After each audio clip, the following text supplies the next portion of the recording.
अस्सलाम वालेकुम जी, हमारे साथ वो लड़की मौजूद है जिसको हमने रेस्क्यू किया है, जिसके वालदैन जो हैं, बहन भाई जो हैं वो सैलाब में बह गए हैं, उनकी डेथ हो चुकी है। तो हम कोशिश कर रहे हैं कि कोई अच्छा इंसान इसको जो है इसकी कफ़ालत में ले ले इसको अपनी, या ऐसा इंसान मिले जो इससे शादी करके इसकी आगे वाली ज़िंदगी को बेहतर बना सके। अस्सलाम वालेकुम। वालेकुम अस्सलाम। अच्छा, मुझे ये बताइएगा कि शादी करना चाहती हैं, या कोई आपको जो है आपकी कफ़ालत करने के लिए कोई ऐसा इंसान सामने आ जाए, तो बताइएगा अपने वालिदैन के बारे में भी कितना मिस करती हैं?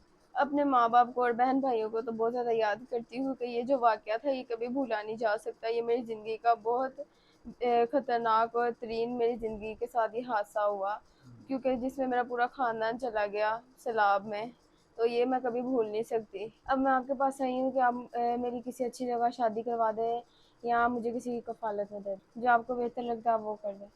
हमें जो बेहतर लगेगा, जो फ़ैसला आपके लिए करेंगे, आपको कबूल होगा। जी, कबूल होगा। नाज़रीन, बातें आपने इनकी सारी सुन ली हैं।